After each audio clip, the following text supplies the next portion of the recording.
Olá, bem-vindo à lição número 11 da nossa série de Como Interpretar as Escrituras, dentro do programa da lição da Escola Sabatina. Se você ainda não é inscrito no nosso canal, se inscreva. Se você já é inscrito, promova este material com seus amigos, com seus irmãos. Eles são subsídios não completos, mas uma tentativa de ajudar a termos uma lição mais dinâmica, mais didática e mais clara nas nossas unidades da Escola Sabatina.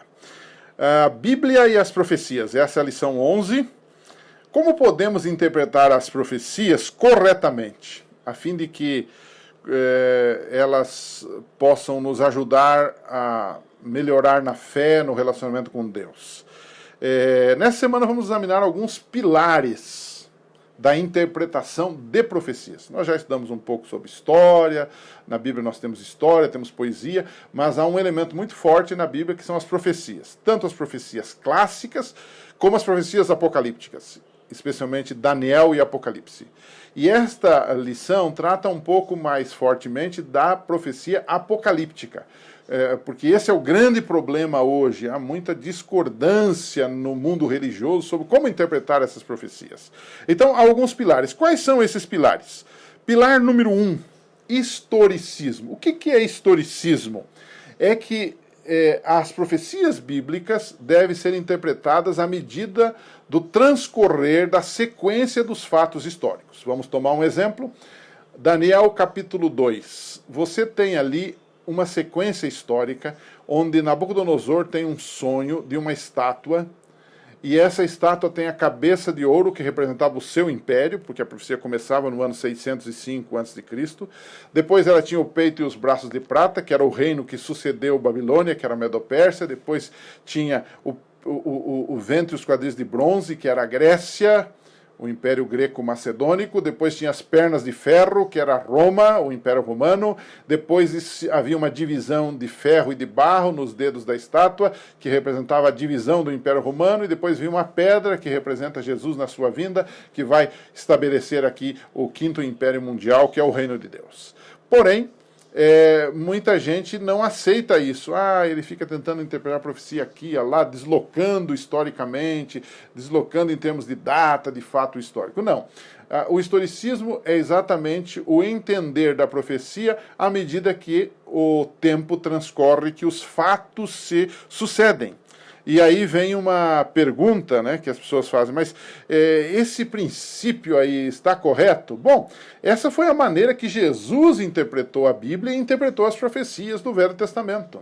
Se você tomar Lucas 24, naquele encontro de Jesus com os discípulos de Emaús, no caminho de Emaús, capítulo 24, versos 27, 44 a 49, eu lhe desafio a ler com atenção em casa esses versos, ou junto com a sua classe, você vai perceber que Jesus trabalhou na cabeça dos discípulos, interpretando tudo que se falava dele como Messias nas profecias do Velho Testamento, de forma sequencial. O texto diz assim que ele começou com Moisés e passou pelos profetas. Ou seja, Jesus interpretava a Bíblia para e passo, ou de acordo com os acontecimentos que iam ocorrendo. Ele não deslocava um texto, né? Tem gente que está lendo ali Daniel, de repente ele retira um verso lá do meio de Daniel e joga para o século 21. Não, há uma sequência que começa desde o tempo do profeta e vai até o fim de todas as coisas. Há uma lógica dentro dessas profecias aí, né? Então esse é o primeiro pilar, um método historicista. O segundo pilar da nossa interpretação das profecias, com especialidade as profecias apocalípticas, é o que chamamos de princípio de ano, que é uma outra longa discussão, mas esse é um princípio que foi usado por muitos estudiosos das Escrituras, especialmente os reformadores protestantes. Dois versos são muito fortes e clássicos nessa discussão. Um é Números 14, verso 34, tomando um dia por um ano, né? Em profecia um dia vale um ano. Ezequiel 4, verso 6, que é outro verso que nós usamos. Todavia, nós precisamos entender que, além disso, há três outros elementos que apoiam e que dão certo nessa questão de interpretar as profecias bíblicas, o tempo em profecia, de um dia como sendo um ano. porque ele, de fato, diante da história, ele corrobora. Quais são esses 3 elementos? É muito importante isso aqui, preste atenção. O primeiro, o uso de símbolos. Então, se um número está, por exemplo, dentro de um capítulo da Bíblia que trata de símbolos, como, por exemplo, Daniel 7, fala de um tempo, 2 tempos e metade de um tempo, ele está dentro de uma profecia daqueles 4 animais, que tem que ver com a sequência de impérios mundiais. Então, logo a gente vai perceber que aquele não é um tempo normal, não é uma cronologia normal, mas é um tempo maior, né? 1260 anos, 1260 dias, né? Um tempo, 2 tempos e metade de um tempo, 1290 dias no caso de Daniel, 2.300 anos no caso, 2.300 dias, tardes e manhãs, que são 2.300 dias, no caso de Daniel 8,14. Então, fica muito claro o uso de símbolos. Outra coisa importante, os períodos de tempo são longos. Então, se você interpretar certas profecias, literalmente 2.300 dias, ela acaba não tendo significado nenhum. Então, tem que ser 2.300 anos. Então, o período de tempo geralmente é longo, né? E expressões peculiares, como eu já disse, né? Esse negócio dele dizer assim, os santos serão entregues, lá em Daniel 7, né? Por um tempo, 2 tempos e metade de um tempo. Por que ele não fala logo tantos dias? Não, ele diz um tempo, 2 tempos. É uma expressão peculiar, é uma expressão diferente. E isso, então, faz com que essa profecia interpretada nesse método tenha sentido. E você vai fazendo a prova dos 9 e as profecias todas se cumprem direitinho. Por exemplo, uma das 70 semanas, por exemplo, se fosse interpretada essa profecia de Daniel 9, 24 em diante, você teria problemas, né? 70 semanas são 490 dias. O que aconteceu? Jerusalém nem foi reconstruída em 490 dias. Ele diz que essas 70 semanas estão determinadas sobre o teu povo, sobre o povo de Israel. Elas fazem parte dos 2.300 anos. Então ele diz, 70 semanas, são 490 dias. Se fosse só 490 dias, não se reconstruiu nada, nem Jerusalém, nem os muros de Jerusalém, que era o que dava partida a esta profecia de 2.300 anos e dos 490 que estavam dentro dela. Quer dizer, aí você entende que o princípio de ano tem que ser aplicado aí, senão a profecia não vai ter, de fato, sentido, né? Um terceiro tópico, ou um terceiro item, um terceiro pilar, o primeiro é historicismo, o segundo é princípio de ano, e o terceiro é tipologia. O que é uma tipologia? Ela se concentra em pessoas, em eventos ou instituições reais do Antigo Testamento. Por exemplo, Paulo falou do Êxodo, né? O Êxodo, a saída do povo de Israel, é um evento do Antigo Testamento. E ele aplica isto, baseado nessa experiência dos antigos hebreus, ao próprio povo de Deus. A travessia, né? 1 Coríntios 10, 1 a 13, né? Se você tomar também a Babilônia antiga, lá no livro de Daniel, e você pode compará-la com a Babilônia mística de Apocalipse. Então, é tipologia, né? É um evento, é uma instituição ou até uma pessoa que são usadas como, digamos assim, apontando uma realidade superior no futuro. A Bíblia no Velho Testamento tem vários personagens que são tipos de Cristo. José é um tipo de Cristo, então você faz uma análise comparativa entre os dois. Não é? Daniel é um tipo de Cristo.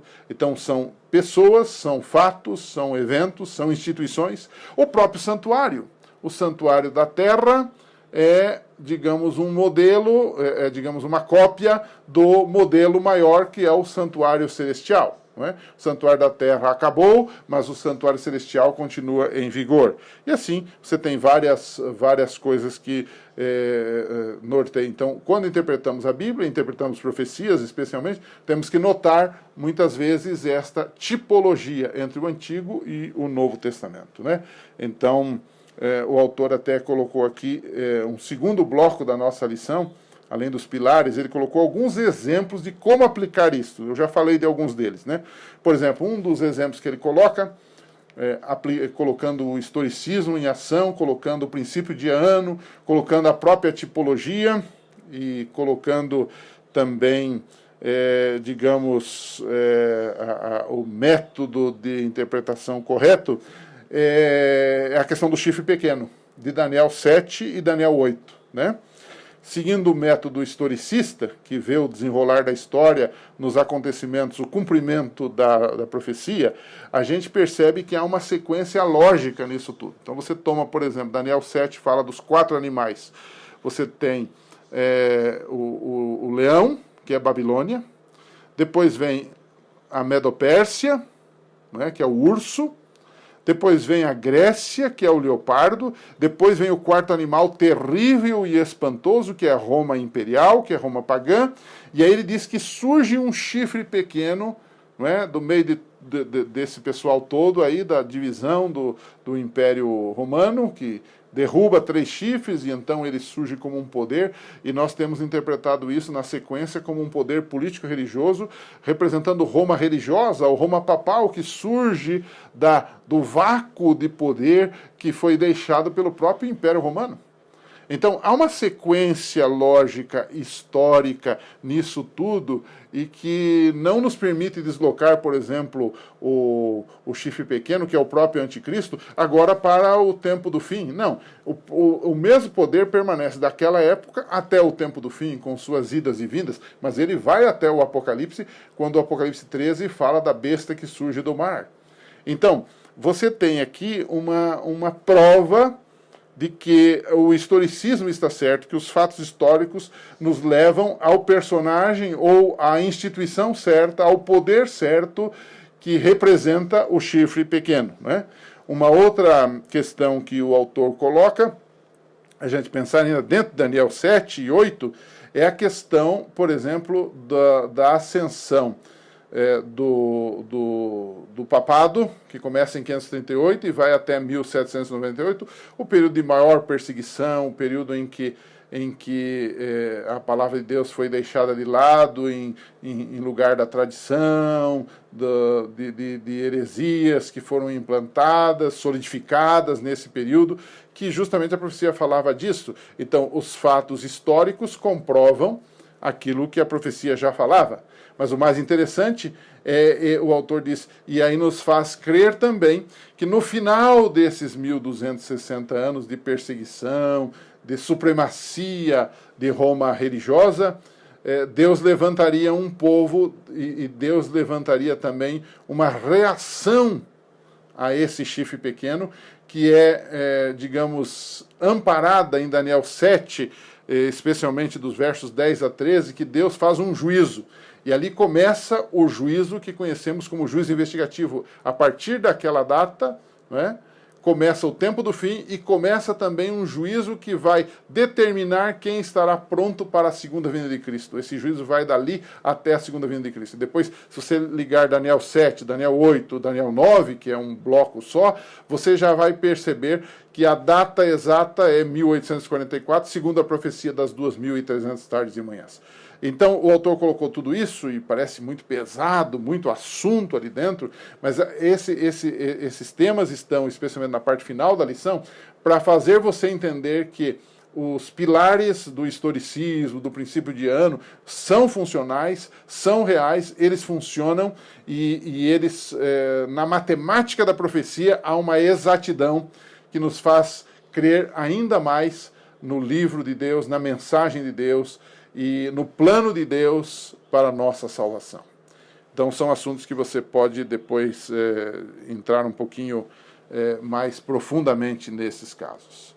Terminamos com uma pergunta intrigante para a gente conversar um pouquinho. Voltando ao assunto do historicismo, que é o método de interpretação das profecias, você sabia que praticamente, eu não posso dizer com 100% de certeza, mas praticamente a única denominação que usa o método do historicismo hoje, porque no passado se usava muito, mas hoje é a Igreja Adventista do Sétimo Dia. E aí a pergunta que a gente deixa no ar é por que o método historicista de interpretação das Escrituras é tão pouco usado pelas religiões atualmente? Por que será? Aí tem toda uma história, né? Porque cada religião quer, digamos, defender seus pontos de vista, então criam-se métodos diferentes. Há pelo menos 4 métodos hoje de discussão das profecias, ou 4 escolas, né? Um é o historicismo, que nós vimos aqui, que é o método de Jesus, que era o método dos reformadores, que é o método que aparece na Bíblia, mas você tem um método que é o idealismo, que é um método que diz que você não precisa estar preocupado com fatos históricos, com datas, com isso, com aquilo, mas que o importante é que a narrativa de Daniel e Apocalipse ela tem a ver com a guerra entre o bem e o mal, então está tudo bem, em certo sentido eles estão certos, porque realmente ela narra isto, no entanto ela é confirmada pelo decorrer da história, nós vamos entender isto. Há um método preterista, que tem a ver com o passado, então alguns dizem o seguinte, isso não vai se cumprir coisa nenhuma, isso aí já se cumpriu tudo lá no passado, com reis, com gente que perseguiu o povo de Deus lá no passado. Não é? Também é um problema. O texto, Daniel deixa claro, por exemplo, no seu livro, que isso é para o tempo do fim, e o Apocalipse também. Ele fala das coisas que vão acontecer, que em breve vão acontecer. Fala do seu tempo, mas projeta o futuro. E também há um grupo que é conhecido como futurismo. Esse grupo ele é muito moderno hoje muitas teorias sobre o anticristo, a vinda do anticristo e tal, estão muito ligados ao futurismo. Esse método, ele joga tudo para o futuro, quer dizer, não é no decorrer da história, mas tudo no futuro, o que também é uma incoerência, porque o texto bíblico começa a partir do profeta e ele se desenvolve no decorrer dos anos. Ele diz, eu vou mostrar as coisas que vão acontecer. Para e passo, à medida que o tempo passa, o texto bíblico de Daniel e de Apocalipse também vai se colocando. Isso se torna claro numa leitura simples do texto desses livros, né? Mas que Deus lhe abençoe e que você continue firme, estudando a sua palavra, crendo nos seus ensinos e aguardando a breve volta de nosso Senhor Jesus Cristo. Um abraço, semana que vem a gente volta para mais uma lição da Escola Sabatina. Até lá.